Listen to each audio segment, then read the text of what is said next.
Hello and welcome everybody to another episode of World of Sumo presents Inside the Dohyo. I'm Scott Finlay and today I'm joined with my usual co-host John Trail. Today we have a special guest with us, a great YouTuber. 2008 this man has been putting out archives and videos, logging everything for us, bringing us the best of sumo and keeping us all informed and up to date. With a huge following of 67,000+ subscribers. We are so happy to have him with us today. From Jason's All Sumo channel, the man, the myth, the legend, Jason himself. Jason, thanks very much for joining us today, mate. So happy to have you. How are you? Well, how can I live up to that introduction? I'm very happy to be here with you guys. And, we obviously just finished the bus show, so it's great to have someone to talk about sumo with. Oh, absolutely. We're really looking forward to seeing where this goes, because obviously you're one of the main people who do keep up to speed and up to date. So I'm interested to see what sort of opinions and views that you've got on things. All right. But first, as always now, we've got a new wee tradition on the show where when we get a guest on, I pass you over to John and he does a wee icebreaker and shoots some questions at you that are fun and we'll see what your sort of answers are. So John, you go for it, mate. All right. Yeah, g'day, Jason. Yeah, wonderful to meet you at last. Hello, your John. Passion for sumo has always shone through, and I don't think there's many there's many people on YouTube that are as genuine as yourself. As you were telling me, you've got a very altruistic attitude about how you run your channel. There's no ads. I love that. Yeah. I've never put ads because I don't own the content, and I know there's maybe ways around it, and people have mentioned Patreon before, which is a thing, but again, I'm not a creator. I've never said I don't create the videos. I just sort of repackage them for people that don't live in Japan and add a little bit of me to them. And if you like that, you come back, and if you don't, there's lots of other sumo channels, but people have been very kind over the years. And as Scott said, I have 67,000 subscribers now, so it's growing all the time. Yeah, well, I've never seen such kind words said in the comments. I mean, after all, it's YouTube where people hide behind things. So there's no truth to the rumor that you're opening up a fans only. Or only fans, whatever it's called. Somebody asked me the other day if I was going to be fighting Hakuho in an exhibition match in 2022, and I said, I don't think you could pay me enough to wear a mawashi in public. I think that would be more scary for me than facing Hakuho on the Dohyo. So I don't think on OnlyFans is either in my future either. You'll stick to wearing them in private. Yeah. All right, now let's start off with a big tochi, which is the 20 hand rapid fire slap hata interrogation. Get the Sapari going here. Okay, now Kim Tamayama was the first one we tried it on, and he's a walking, sitting, singing sumopedia. Well, he's somebody I look up to. He was there before I was. So, if you're talking about legends, he definitely fits that bill.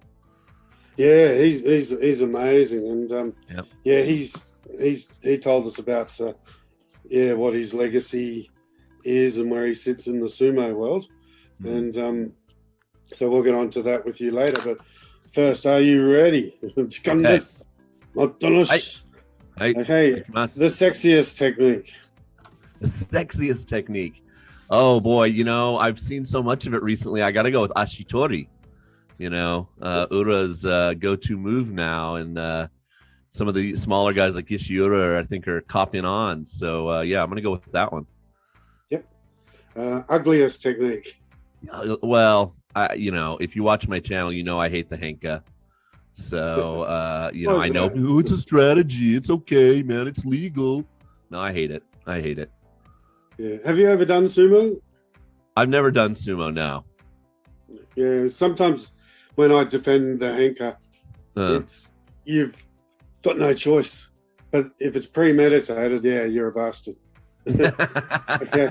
The sexiest Richie. Oh, well, I mean, come on. Is there any doubt? It's Enho, of course. I mean, have you seen some of the pictures online? Come on. Yeah, he's very cute. I met him in person, and he's wearing a wrestling one piece. So. See, when I look at Enho, I just think it's a muscly child, like, and I don't mean that offensive in any way. I just think, how can that man look so young? And obviously his height helps him, but it's crazy to me when I look at him. He's utter fire, but I'll get to the boy. Yeah, no, he's a cherub. He's got a baby face, and he's 100 kilos. That's considered big in any other sport. Mm-hmm. That puts you in heavyweight. Mm-hmm. Most unsexy Richie. Oh man, that's mean. I know. You know, I did have a little bit of a hard time watching. Oh, what was his name? There was a guy who came up from Geria about a year ago, and I think it was yeah, and he just like his skin didn't fit on his body right or something, and he was like a melted candle. So loose. You know, usually the guys are younger and they're a little, you know, they're heavy, but you know. And he was yeah, he's actually a lovely guy. He's I'm sure he is quite charming and that, but he's got a little bit too much puppy fat there. Yeah. The best Japanese commentator. The best Japanese commentator on the NHK side. I mean, obviously, we had the awesome, you know, just this past show, we had a Hakuho in the booth for the very first time ever. But I didn't really listen to any of it because I was listening to the English translation of what he was saying all the time. And even then, I think he was just kind of saying stuff, you know, because he couldn't simultaneously translate. Wow. I like, you know who's really surprised me? Because I didn't like him when he was a Rikishi, is Kiseno Sato. But once he's become a coach now, he seems like the most forward-thinking, friendliest, smiliest guy ever, and I totally want to hang out with him now. But when he was a Rikishi, he was so dour and sour-faced all the time. I was like, lighten up, dude. You know, you're playing a sport for a living. It's fun. But he seems really awesome now. You could see it on his face, and a lot of people judged him by that, thinking that he was like he had a face like he just swallowed a wasp. But, usually because he came so close, he was always the bridesmaid, wasn't he? But now he does the commentary, and he's just always laughing and smiling. He seems like a really cool dude. You're not the only person to have said that. A lot of people have said that and have changed their tune with Kiseno Sato, and it was a sad story. I can't help but feel for the guy because it was just not the way he went out was horrible. Yeah, absolutely. Yeah. Mm-hmm. Now the worst Japanese commentator. I should make these a bit happier questions. I mean, obviously, I always hit the button, so I'm always watching the English play-by-play. So I don't really listen to the Japanese side enough to really have a somebody I don't like. I have somebody I do like on the English side. If you a lot of people get upset about later. Yeah, a lot of people get upset about what the commentators are saying and who's saying it, what accent, and which idioms are correctly used and which aren't. And oh wow! Actually, one thing I wanted. Sorry. Oh, it doesn't bother me. Yeah, exactly. One thing I wanted to ask you is when you watch a bout, are you watching? What are you watching? Are you watching the arms, the legs, the dohyo, the gyoji, or are you able to watch the whole thing? Because Murray's very good at it. I asked him how he does it. He said he's able to look at the whole bout, whereas I get too into the what's going on with the arms and the legs, and sometimes miss people stepping out. I guess that's part of you know, if you've done sumo like you have, then you're maybe more concerned about where is he going to put his arm, or what grip is he going for? Is he going for the mawashi, or, you know? And since I don't have that sumo experience, and I'm still, even after all these years, like they'll be like, oh, he's doing, you know, this maneuver or that maneuver, and I'm like, oh, okay. I'm not that good at, like, you know, oh, it's Migiyotsu and it's this and that and blah, blah, blah. And I just, so I guess I do. I just sort of I'm just watching it from back here and just watching the two guys and trying to see when someone's going to get an advantage and be able to take the match. But yeah, I've never really thought about that before. That's a good question. Yeah, commentating can be quite hard. That's why I've been thrown in the deep end, and I'm not too harsh on them because sometimes I get too caught up enjoying the bout. To Well, be that's able the to biggest thing. articulate what's happening is a real skill. It is, and that's the biggest thing I think that's happened during the pandemic is these guys have lost their wingman. You know, they're in the booth by themselves for 2 hours for all of the Makuuchi matches, and I think they really missed the guys like John Gunning and some of the other guys that would come in and do the color commentary and just let them not have to talk the whole time for 2 hours. Yeah. You know, you guys that do podcasts know what that's probably like. And, you know, I don't do that. You know, I do my little 5-minute snippets. So I don't prepare. I just kind of say, you know, what I'm going to say at the moment, and I live react most of the time. But yeah, how they do that for 2 hours, my hat's off to them. Yeah, it's difficult. Now, who's the loosest cannon in the sumo world, past and present? Well, you know what we really saw this past show was we saw the sort of the yin and yang, the sweet and the sour of Abi, right? A guy who used to be really kind of jovial and fun loving, and he was on social media and he was kind of the jokester and the prankster, and he got slapped down for that, didn't he? Right? Yeah. He kind of came back to bite him in the ass. Absolutely. Yeah. And he had to go down. And he had to like put on his big boy pants, but now he's back and he is on fire. Mm-hmm. So you know, but he's very sort of respectful now, and he's, you know, he's sort of he knows where he needs to be and working in the system, and so that's an interesting kind of thing. And Ryuden, I don't know if you guys caught any of Ryuden coming back up, winning the Makushita championship. And he was saying all the right things and bowing and, you know, I just want to show that I am, you know, a good sumo wrestler and blah, blah. Yeah. And so it's really interesting to see that happen. And I'm assuming we're going to see it from Asanoyama in a couple basho, right? Well, it's funny that you mentioned that because I've actually got that here that I wanted to bring up to you about Abi and Ryuden. So it's funny that you brought them up yourself. The way you're saying about Abi, I was super impressed with how he done, because see Takakesho was no slouch this basho. No, he done well. He scored he performed like an ozeki should. And absolutely. See the way Abi took care of him, I was just super impressed then. And even though he done well the full basho, it was when he beat Takakesho that I was like, right, I think this really is a different Abi we're about to see, and his performance is definitely Sanyaku worthy if he can do that, because he had just got there or abouts there when he got suspended as well. So right. It would be good to see him if he could get back there as a new man, a more mature man. Same with Ryuden, obviously. I'm sure Ryuden's a wee bit older as well. You know what I mean? So we'll see what happens with him. But I think you're right about Asanoyama as well. I definitely think that we're going to hopefully see a different one of him, and then hopefully he can come back and see how well he does against Harumafuji again, because my heart goes out to that guy every time. They were kind of evenly matched when Harumafuji came back on the scene. You didn't know who was going to win, but by the 4th or 5th time, you were like that, right? Come on, Asanoyama, get one. Just one, son. You know what I mean? But he never managed it. So I'd like to see him doing that. But I digress away off. No. I mean, I think Abi, you guys can disagree with me. My friend Jeff, who I went to day 15 with, was like, you know, he's convinced Abi kind of slipped and fell in the Harumafuji match on day 14. That Harumafuji was really almost out of, like, he almost lost that match. And Abi, but if you look at the photo, his arms caught up inside. Okay, I haven't really studied it. Yeah, it did look like a slip. See that he was about to get. I know you're right. The arm was caught up, but that's how I thought that his foot had slipped there. No, his arm was caught up.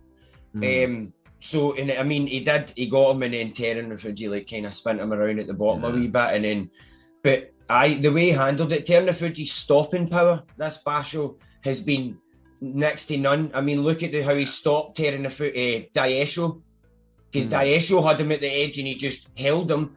Takekesho knocked him across the dohyo at one point. That's right. You know what I mean? Like completely across. And Tero's no small man. That is a big man to be firing 10 feet. So, and he slid straight across. And then in the same way, Abe. So see stopping power, that's what for me has made me feel like Terunofuji has actually stepped up when Hakuho stepped down and brought something else. And you've got to give the guy, I mean, take away his knees. That's 3/4 of a man that's up there fighting. So you have to be impressed.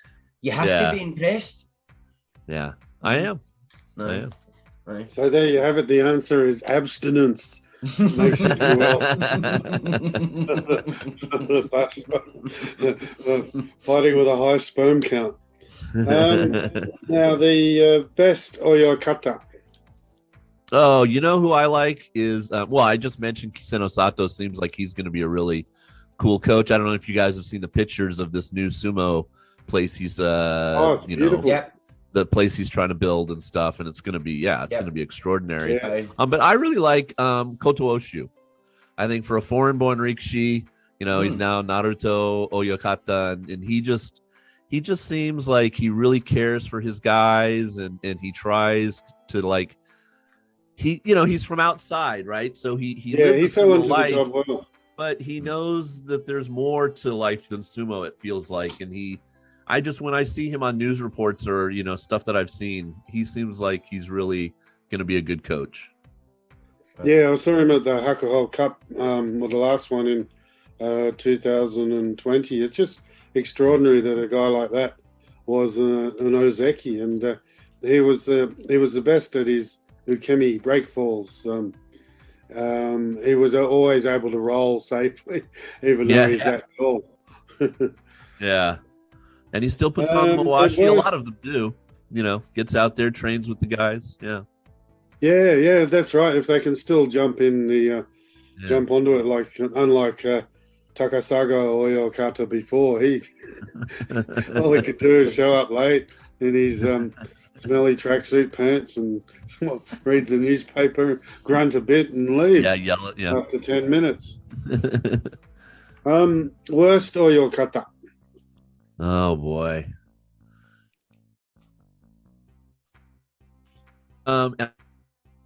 This, so I'm speaking a little bit out of turn here, guys. But the guy who trains Okonomi, and he's obviously the leader, I think, the chairman of the Sumo Association. So he's got a lot on his mind, right? Yeah, and he's also Okonomi's Oyakata. And I just always felt like Okonomi, if he had a better coach, a stricter coach, and this or that coach, maybe he would have really been a more solid presence in the Sanyaku over the years. But I've also heard that it's just his work ethic. He just doesn't like to train, et cetera, et cetera. So, yeah, I always feel like, oh man, I wish he'd had like a really awesome coach, and maybe that would have meant something. But that's interesting. I'll follow that up, because we have Hoshi Yukari, who was at Hakaku stable, and even now he gets told to take some of the junior Rikishi, especially the Mongolians, under his wing, and whenever he's in Tokyo, Hakaku gives him a bit of a slush fund to take the boys out and see how they're going and things. He might be the nicest guy in the world, but I'm assuming with that extra job that he has, it's just got to take him away from the training facility a lot. Yeah, absolutely. Well, you don't get the nickname the Bulldog for nothing. That's right. So, now, most memorable or controversial bout. There's a lot. That's a hard question. Yeah, that's a hard. I mean, this is years in my brain. What should I say for this one? Most memorable or controversial, or most memorable because it was controversial? You can split it in two if you like. I did change it from most memorable and most controversial, so I could get rid of one or two questions to. I mean, the most memorable bout for me, just as a fan, will always be Harumafuji winning his second Zensho Yusho and getting promoted to Yokozuna. He's my all-time favorite wrestler, and that was just such a great moment for me. The video, everybody likes to comment on that video because, I cry in that video and I get really emotional. And, you cry like a Japanese politician. I did. Sorry. I'm a wimp. So that's a huge one for me. I'll tell you, it was controversial. The controversy of, all the crap, and I'm going to call it crap, that Hakuho was given in his last 2 or 3 years. The look on his face when he won that Zensho Yusho on day 15 this year, and he knew in his heart that was his last match ever. And you want to see that kind of emotion sometimes, and I know it's frowned upon. Yeah, absolutely that. And a couple, maybe 1 or 2 years ago, he was really excited and he did a bonsai and he turned around to the audience and they gave him crap for that. It's ridiculous. Come on. So I when people play to the audience a little bit and they get called out for that makes me sad because, I think they need a little of that. I don't need it to be pro wrestling, but, I want a little bit of that. And anybody that, wins something that's really hard, who was it that beat the ground when he won, that one hard match a couple times ago or something. And, you want that a little bit. So that kind of stuff, I don't like that controversy.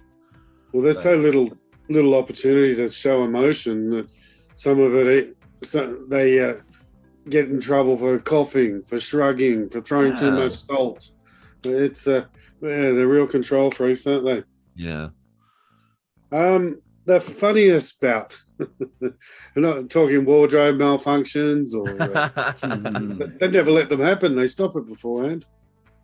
Well, my favorite guy from way back when, as far as that goes, has got to be Takami Sakari. If you guys know the robot wrestler, the robo wrestler, RoboCop. And just his whole pre-bout ritual and the fact that he's basically legally blind without his glasses. And he would go up on the dohyo without them. So he was always super entertaining. I loved when he won and he would and he would do the whole thing. And but recently that one bout, was it Tobizaru goes against Hakuho and just and he does the freeze and he's just standing there and you're like, what is going on? This is insane. So that was really fun. You gotta love that. I see. My most memorable one of him is when he beat Asashoru. And Quintanayama actually mentioned that on the last episode, where the first time Tamimi Sakurai beat Asashoru, and it was Quintanayama said the look on his face was not more oh yes I won, it was more oh no I won, because now he's going to come for me sort of thing, and that tickled me, so it did. So I always enjoyed that one. That was a match that always stuck out in my head with him. Yeah, that is a good one. I think I've seen that on YouTube. Yeah, that's a fun one. Yeah, he also mentioned, I think, Asashori and Kyokushuzan and Chio Taikai and Roho. I think the Chio Taikai and Roho was when they both sort of growled at each other and then went up in the audience. Yeah. Aye. And then Roho took a slap in the face by his Oyakata when he walked backstage. So he did for it, and then they got. But then that was a whole rigmarole. Then suddenly there was testing for weed and all sorts of controversies happening, and it was just that was a whole thing. Aye. Most awkward moment. Most awkward moment. Well, if I want to be semi-serious, it's when these guys go down hard, like the guy who unfortunately passed away after his neck injury, and you're just sitting there watching the screen in disbelief that these guys don't have better medical protocols in a modern sport. And luckily, well, not luckily, that's the wrong word, but it seems like they've gotten the message and they're finally taking training and being better. And when guys, they stopped Enho from competing that day, for instance, when they thought he might have a concussion, They seem to be better prepared when the guys are injuring themselves. So that's always made me feel terrible when that happens ringside. And just the most awkward thing ever that's more comical, and I hate to say this, but I have to take my lumps as an American, was when the president, who shall not be named, went a few years ago and fucking, like what a goober, wouldn't take off his shoes, wanted special seats, all that stuff in that one bus show, all the security, what an asshat. Yeah. So that was terrible. Well, good to hear you say that, because I told someone off on the page, I'll just leave politics out of it, because they were talking straight politics before, and he said, oh, you're a Biden lover. And I go, mate, I'm an Aussie. I don't give a shit. Now, Richie with the best sense of humor. Is it Abby, not Abby anymore? Or? Oh, boy. There have been a few. I mean, when they used to be able to be on social media, some of them had some fun stuff that they would post and fun pictures. Do you guys know the Sumo Stew channel? I've actually done an interview with her. Oh, good. I'll have to listen to that. A couple of episodes ago, I sat down with her and we spoke for a while, and me and John sat down and spoke, where I think that the video she done where she ended up not doing, it was on the aspect of amateur sumo and that, and with John basically running quarter of the world in Australian sumo, being like the president of the Australian Sumo Federation and that.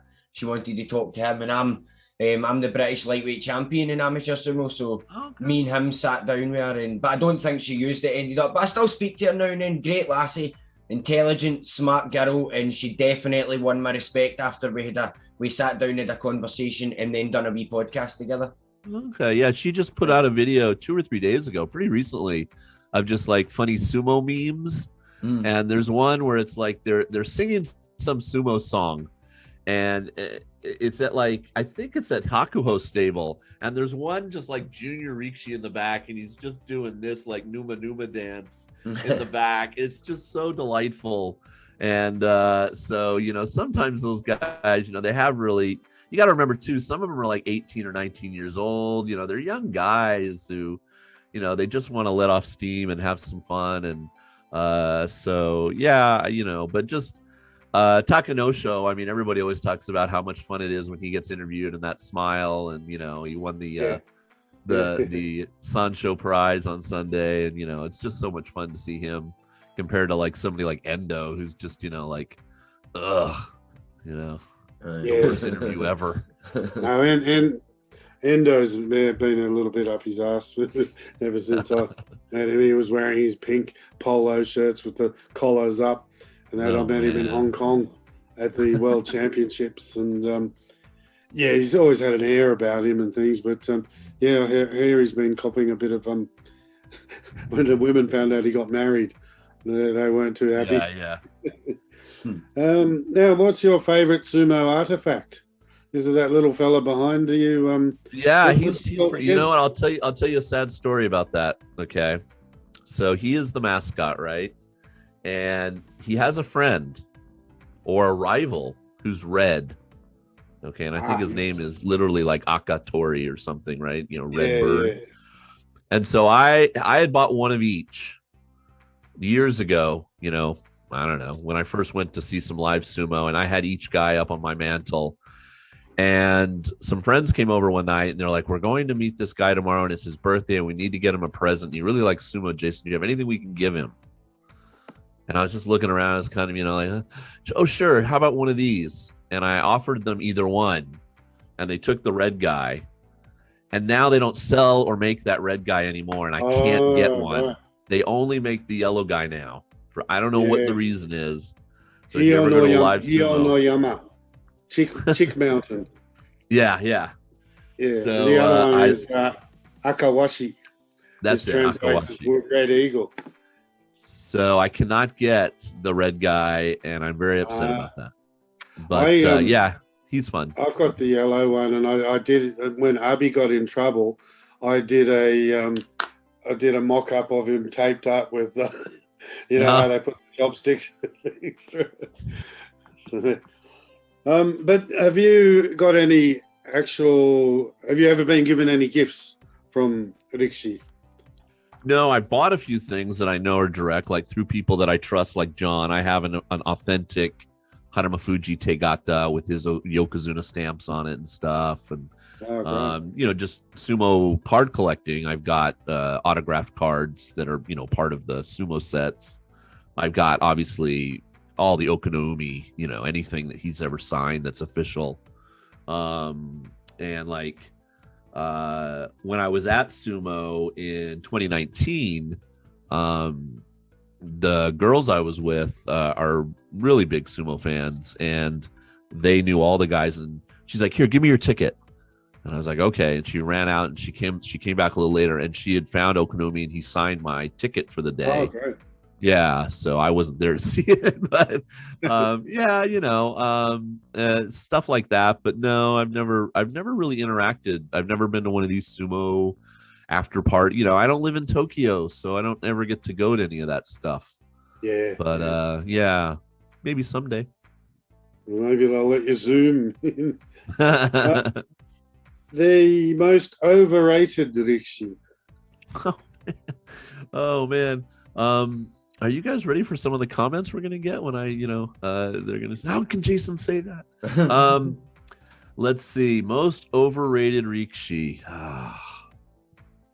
I don't. Well, we're not here to make friends. Of all time or currently? Oh, I think of all time, if you like. Currently, you might get hate mail. Yeah. If you say takayasu. I mean, no, only kidding.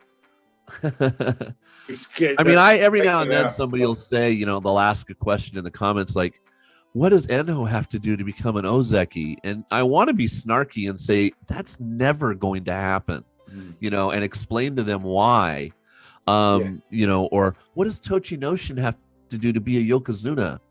I'm like, no, no, he's just trying to stay out of Geria. So, I realize that people have these, fervent fans that are really just like, oh my gosh, they're my favorite. I want them to do well. Who is overrated though? Shodai? He's an ozeki, but absolutely. Barely. Not that he's overrated, because I think a lot of people have now copped on to that, but he hasn't really done much since he became one. But he does have a U show. Outstanding. Papayasu never got a U show. Tokoshoru has a U show, but Tokoshoru has a U show. So I don't know who else. I was never, like I said, when he was wrestling, I was never a big Kiseno Sato fan. But after what happened to him, and then you realize like how much of an Iron Man he was at the rank of ozeki, and the competition he had, I respect him a lot more now. Kakuru never really lit my fire. I'll be perfectly honest. He's probably my least favorite Yokozuna that we've had since I've been watching in 2004. He was kind of a journeyman, did what he had to do, and was a very competent wrestler, but no pizzazz, no special anything for me. Me too. I agree. One day I said in a comment section that I feel like Kakuru was maybe an amazing ozeki who got lucky. Oh, it was a mistake.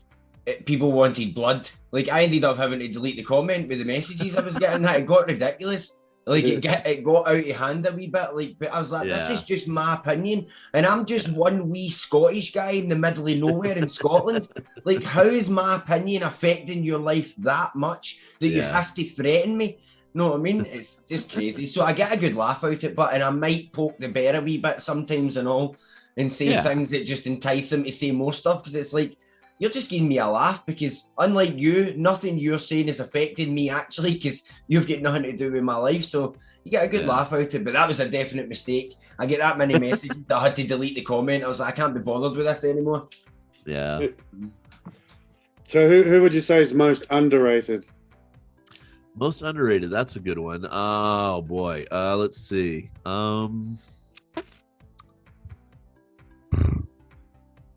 It's a Good question. I think Hakuho, obviously we saw he was ranked way too low this bus show. And I think, if he could just sort of put it a little bit more together, he's definitely Sanyaku material. Is he going to be an ozeki? It's hard to say. Who else? I have this weird thing with Mitakeyumi where, like, he's won 2 Yusho. Like, how did that happen? But maybe there were no Yokozuna there those times or something. I can't quite remember the specifics of the basho. And he's always in the Sanyaku. Like, he never, but he just never puts it together enough to get to ozeki. Is that being underrated? I don't know. I should mix it with the next question. Who's the biggest choker? Do you think he's just a choker? Yeah, I mean, maybe he fits that bill too. Aye. Because I'd have to say maybe Takayasu. Because I really did feel like he was such a good ozeki for a long time that I really hoped he would get a Yusho, and he just never did. And I don't think he ever will. Especially, if you look at his performance this past bus show, there were times and he's come up close. But I mean, for a long time, though, before he became a Yokozuna, for biggest choker, you'd have to say Kiseno Sato, maybe. Yeah. He really had some prime chances and just did not deliver. He was so close so many times. Yeah. The Japanese are just crying out for some Japanese person to win a Yusho. And he just didn't do it. So, yeah, I don't know. They were all great answers. The pressure they must be under. Yep. I never try to judge, Now, what's the should reword this again, but dumbest fan comment or the most ridiculous fan comment you've ever had? All they do is say they love you. I don't know. I try not to pay too much attention. John was asking me before we went. John was asking me before we went on air, do I delete stuff? And, YouTube allows you to have a, what do they call it? Like, you can click on a button and it'll flag certain comments if they say, hate speech or F you or whatever in it. And so I click on those every now and then, and there's just stupid stuff. People just say stupid stuff. And so I just delete that. For a while, I don't know if you guys watched my channel when it was blowing up because Tochi Notion was becoming big, but the nationalism of the Georgians who love the fact that he's from Georgia. And I just like to make fun of that a little bit. And I would say stuff like, that Tochi Notion, where is he from again? And I'd just be 100 comments. He's from Georgia. And it was just like, come on, I'm joking. And so, I just, or somebody would say something in the comments like Tochi Notion's really not as good as Baruto or whoever he was fighting. And then he was just, how dare you, he's so much, Estonia is not as good as, Georgia, blah, blah. And I'd just be like, oh, really?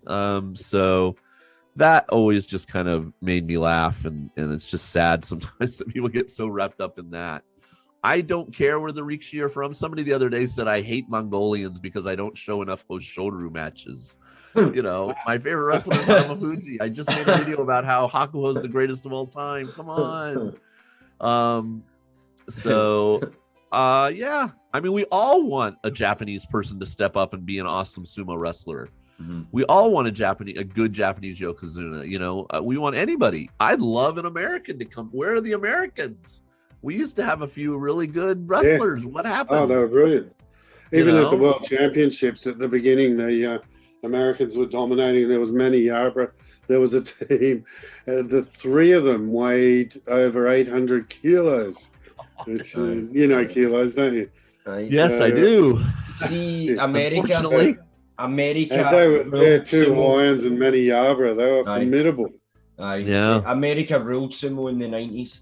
So they did. They ruled with an iron fist in the 90s, amateur and pro, and then obviously Asashoro came in and he started it, and then boom, now it's been 20 years of complete dominance. We won lucky guy 18 years after there was no Japanese to then have such a sad ending to his career. So Yeah. I can see where the desperation for the Japanese come from wanting a champion. And of course, you're right, we all do want to see a Japanese person step up, definitely. But that leads me, let me jump in with a quick question here, John, if you don't mind, and say, Jason, while you're saying that, do you see anybody coming up? Because we've all spoke lately, and nobody in my close circle of friends has anybody in mind that is even close or even near a rank that they could say. So I was wondering if you...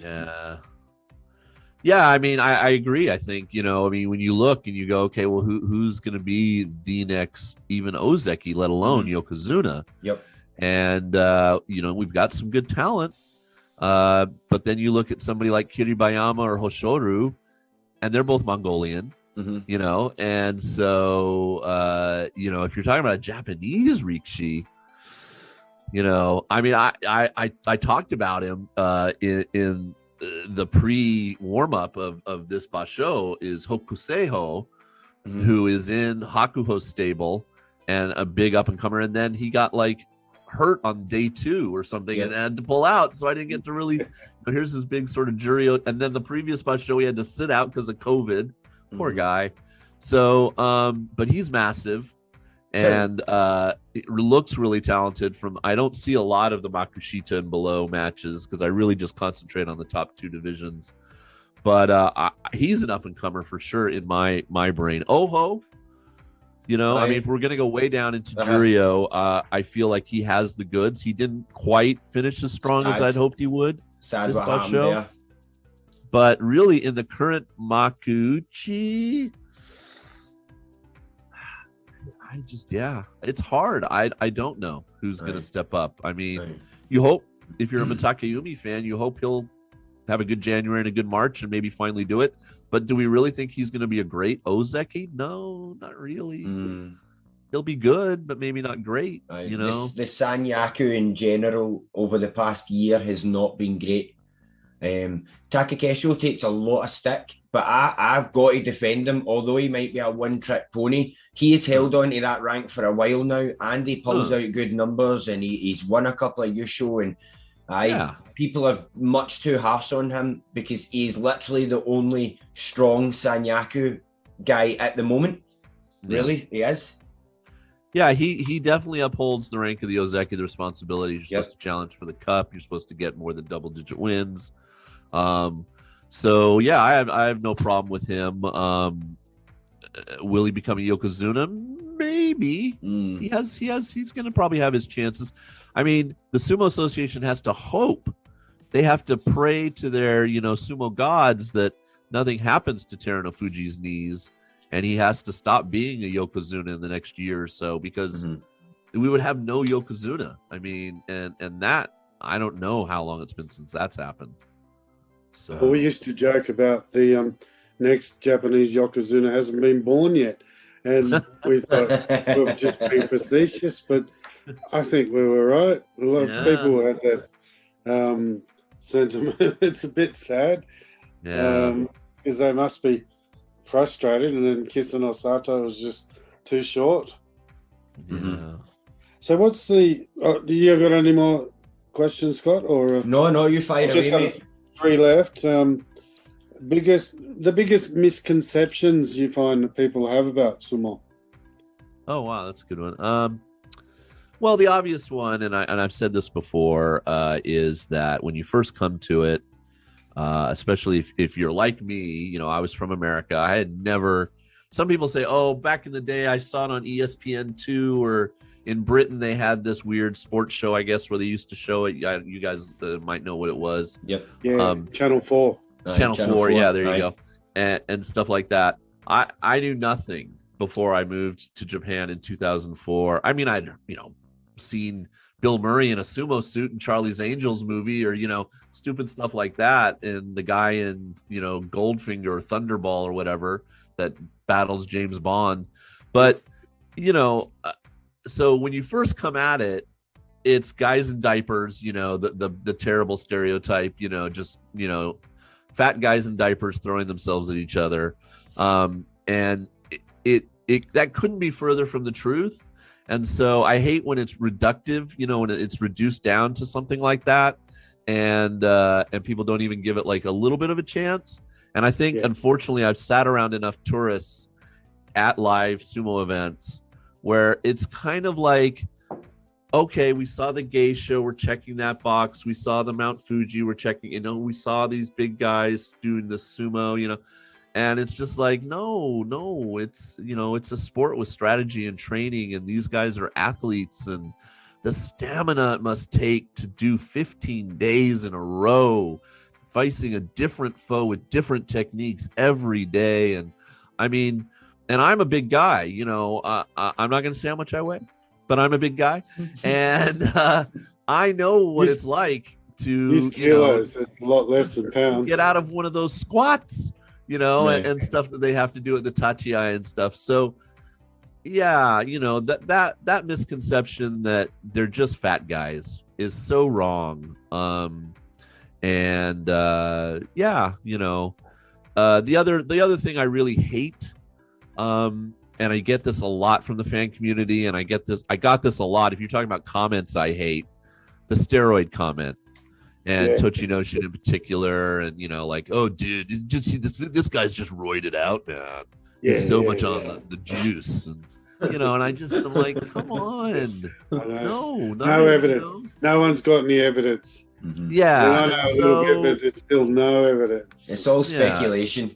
Yeah. I mean, Ishiura doesn't look like Ishiura because of that. He works his ass off to try to make up for his diminutive size height-wise.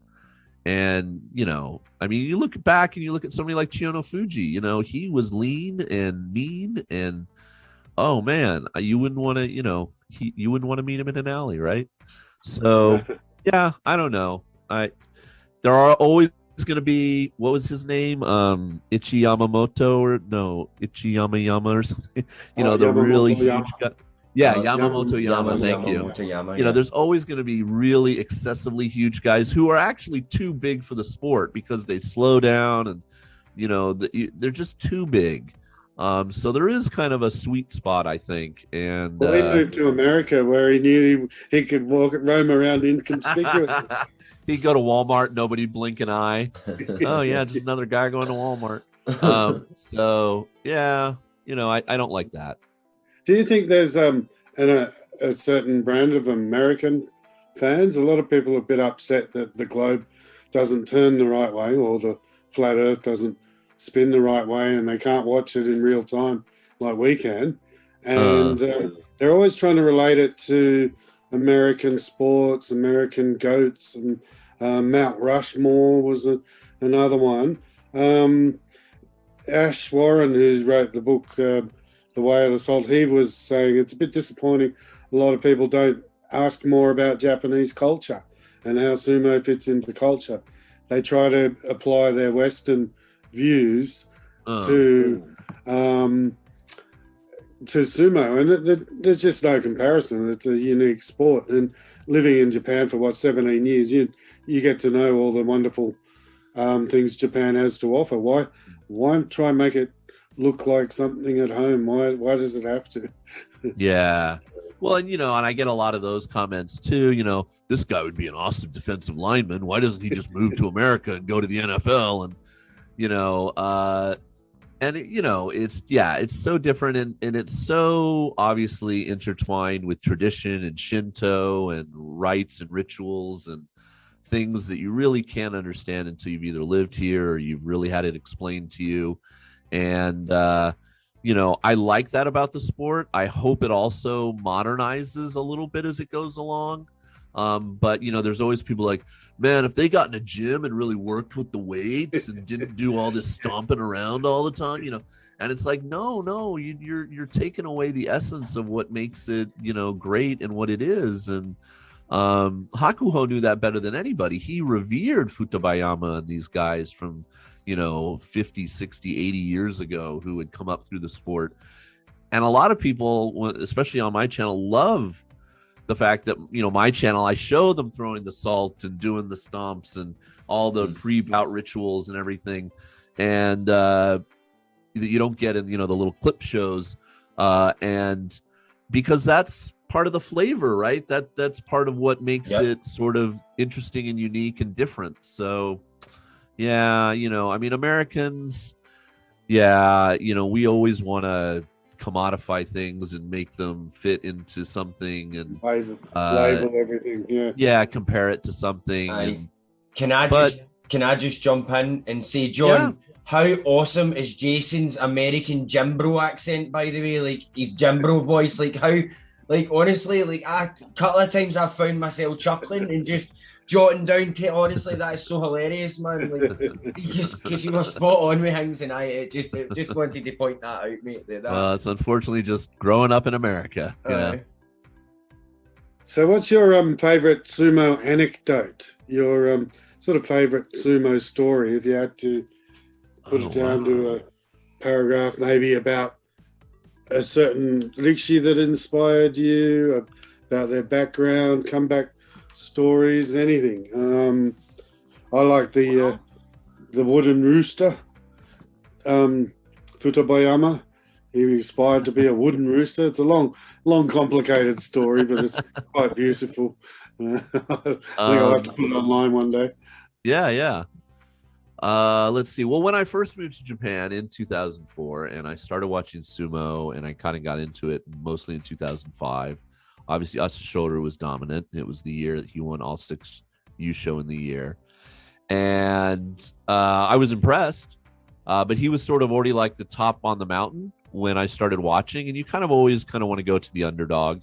And there was this little guy down in the Makuchi who was named Ama. And Ama was about 120 kilos at that time. And I was about 120 kilos at that time. Oh, Lord, I wish I could go back. So I was like, and he's 6 foot, 181 centimeters. I was 181. I still am 181 centimeters. I haven't shrunk. And so we were like the same height and the same weight. And I'm like, he's going up against these big guys and giving it to him, And so that's what made me a big Harumafuji fan, which is what he changed his name to when he became an ozeki. And I always remained a fan. And so he was very inspiring to me, that he found ways to make up for his lack of size with his speed and his technique and things like that. And he inspired me to, really watch and I just felt like, wow, we're, I'm a lot older. I was 35, 36 at that time.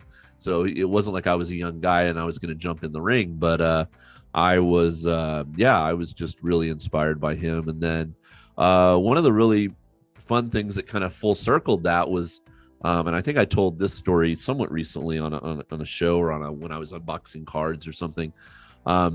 I went to a regional tour. So those of you who don't know, the sumo guys back before the pandemic would go around to like little rural areas of Japan that don't have a big Yusho or aren't near Nagoya or Osaka or Tokyo.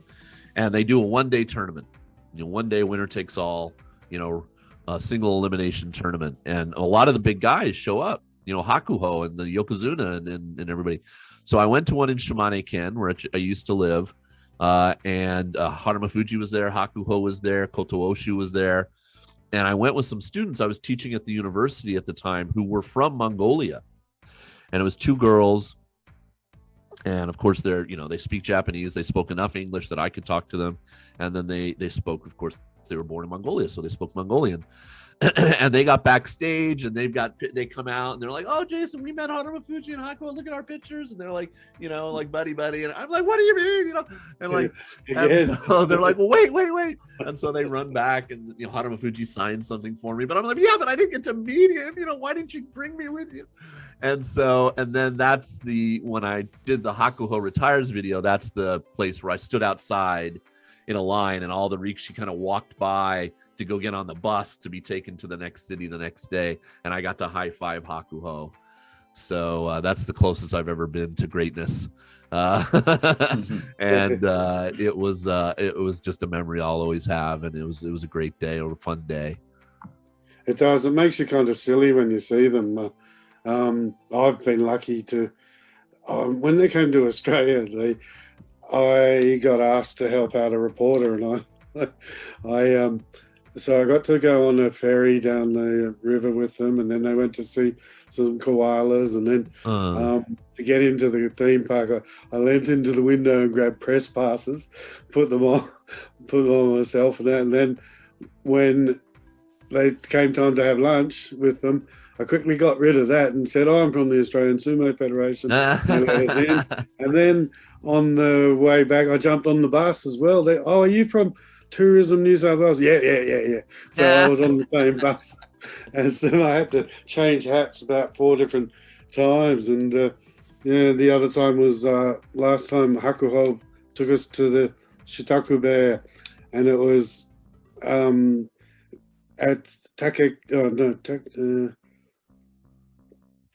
one of the Yoshikaze's stablemates Danpatsu, his hair cutting ceremony. Okay. Takekaze maybe. And so they were all in there, everybody's relaxed, just lying around, and it was the whole of the Mafuji division all just wandering around, and we were forced to wait in there for about an hour or so. And because I put on so much weight, I didn't feel intimidated. That's cool. Yeah. So but for other times when I'm fighting lightweight, I get a bit scared of how just how large some of these guys are. And I'm like I said, I'm for Americans, I'm 6 foot or 181 centimeters, and I'm over 150 kilos, so I'm a big guy. But you stand next to some of these guys, man, and they are large humans. There's no doubt about it. Big units. Now that brings us to the last of the slow hand slaps, really. The last hata question: does size matter? Well, I just sort of answered that with my Harumafuji answer, didn't I? I think the big guys. I mean, Ichinojo. Why isn't he a yokozuna if size was the biggest thing, right? So. No. It's how you use it, right? I think of Harumafuji as using his body as one unit. The 1-inch punch. He's like a walking 1-inch punch. The way he can use his whole body. Absolutely, I agree with that. He could build a lot of momentum very quickly, and that's what he could do. Plus, built in with speed. He was just technically gifted. I used to love when he would do the tachi and shoulder one side of their body to grab the back of their mawashi and just throw them forward. Yeah. Like every time he would do that, I'm just like, that man, like, how did he get his hand there? Do you know what I mean? So laser fast. Yeah. But I'm way you on the Harumafuji. He was my most recent favourite, and all until he retired. So I was a big Harumafuji fan at the time. So I pretty much agree with everything you were saying about him, mate. All-time Asashoro geek. Loved him, loved it. I think, see, because at the time I was a teenager, and I would watch pro wrestling and that and all, because I was only a young teenager, and I would like Stone Cold Steve Austin and that, and see that whole didn't give a crap, going to kind of do what he wants anyway. I latched on to him for that, but then quickly realised not only that, he was just a force. He was a force, and Asashoro was not the biggest a man either. No, you know what I mean? So, and he was utterly dangerous. But that leads me to a question for you, Jason. That do you see a difference in the hunger? Because obviously in the 2010s, Hakuho ruled, right? And other than Harumafuji, and this is my opinion, other than Harumafuji, nobody really gave Hakuho any trouble in the 2010s. Maybe Kisena Sato sometimes, like when he ruined his run at Futabayama's streak, things like that. But in an overall scope, it was Harumafuji that was his biggest rival, the biggest worry he had on the dohyo, as far as I'm concerned.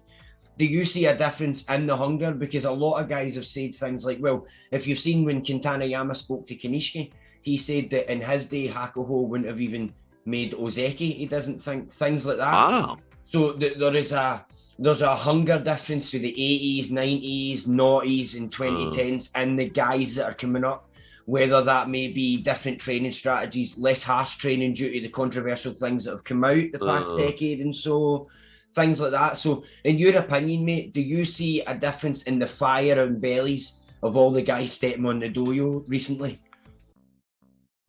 And with that cliffhanger question, I feel now's a good time to end part 1 of World of Sumo's sit down with Jason's All Sumo channel here on Inside the Dohyo.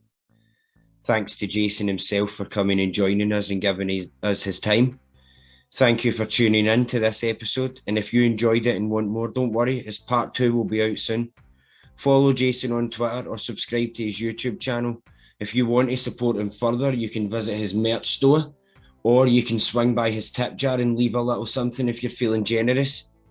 And if you want to support World of Sumo, check out worldofsumo.com. The link's in the description, and find the link to our merch store and pick yourself up some official World of Sumo t-shirts. Thanks everybody for joining us. Like, subscribe, see you in the next one.